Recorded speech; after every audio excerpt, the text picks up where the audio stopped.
Walking provides partial range compression. The hip moves through approximately 30 degrees of its available 120-degree range. The cartilage surfaces that contact during walking receive imbibition.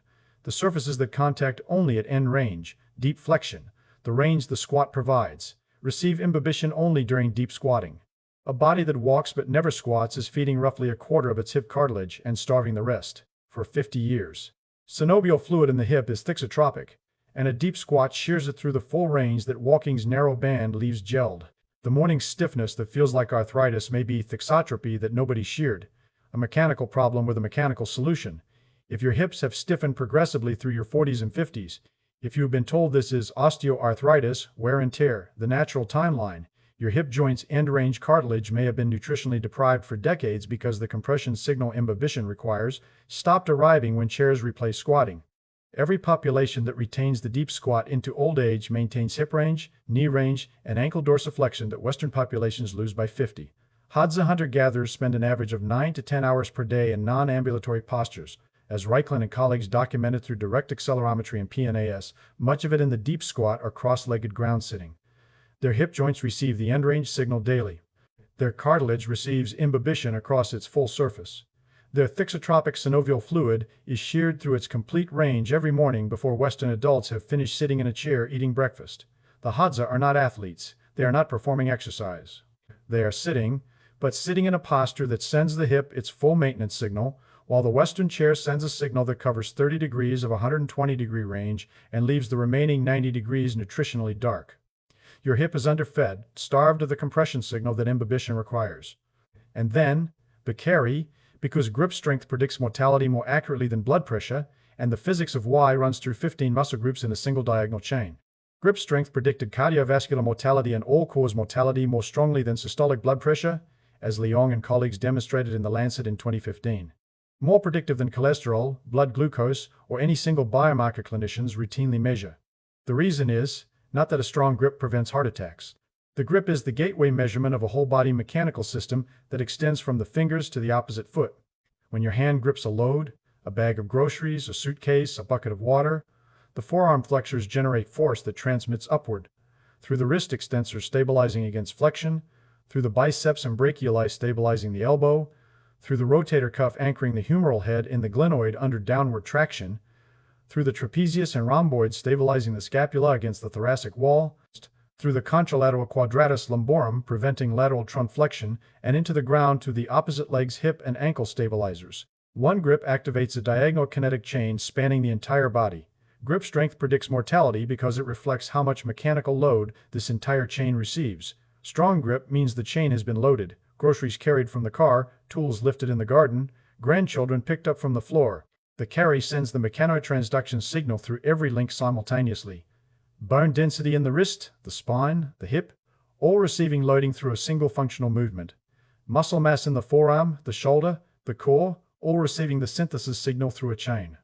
No gym machine replicates because no machine loads the body diagonally from one hand through the contralateral hip to the opposite foot. The carry is the only movement in daily life that loads the body through a diagonal spanning its entire length. Isolation exercises load individual muscles. The carry loads the architecture that connects them. And it is that architecture, not any individual muscle, that the Leong data says predicts survival. Ancestral humans carried loads daily: water, firewood, game, children, tools. The carry was transport, a mechanical byproduct of daily function that loaded every link in the chain from grip to ground, with every trip to the water source, every haul of firewood back to camp, every child lifted and carried on the hip for miles. The full chain mechanotransduction signal arrived without anyone choosing to exercise. The modern adult who drives to the shop, loads bags into a trolley, wheels the trolley to the car, and drives the bags to the kitchen counter has eliminated the carry from a process that once required it. The kinetic chain receives no load. The grip weakens. You now know what the squat delivers to cartilage and what the carry delivers to the full kinetic chain.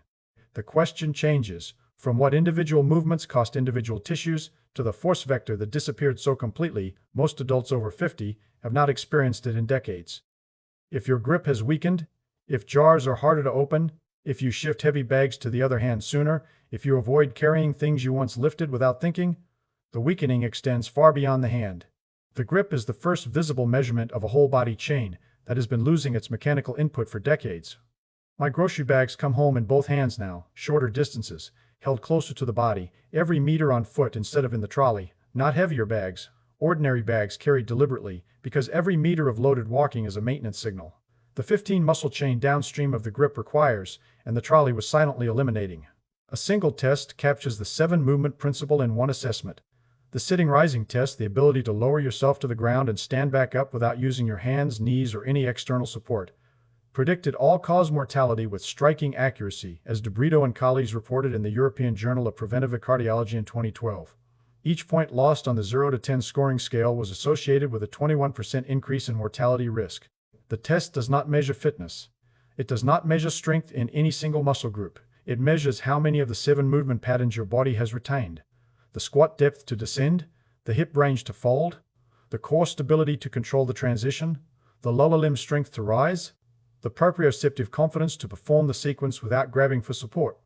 A body that retained all 7 passes without thinking. A body that retained only walking and sitting cannot get down and cannot get up. And the 21% mortality increase per point lost tells you exactly what the missing patterns cost. Well, the climb. Because one force vector disappeared so completely from modern life that most adults over 50 have not experienced it in decades. Every common modern movement pushes or moves forward.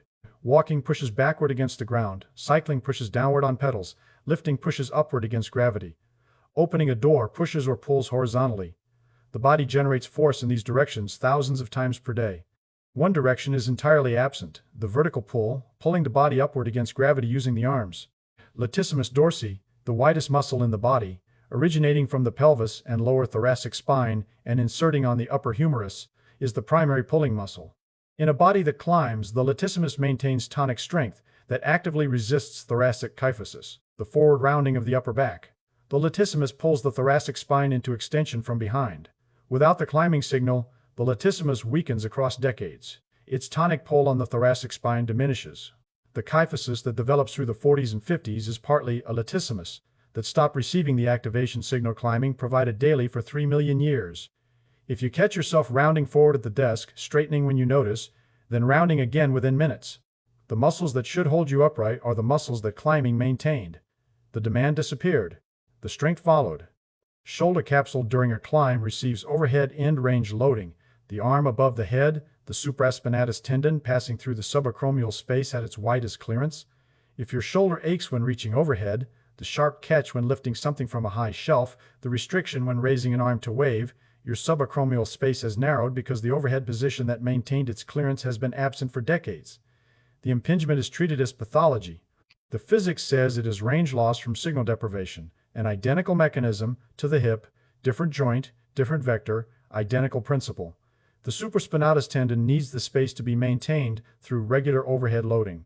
Without the climb or the hang, without any daily reason to raise the arms above the head, the space narrows incrementally across years.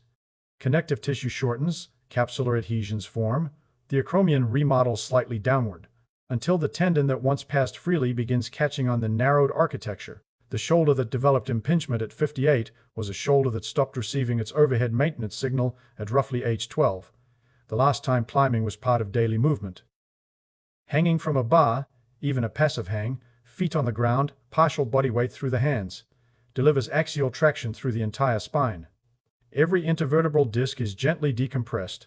The shoulder capsule receives end-range loading, the latissimus activates under stretch, and the grip receives sustained isometric load.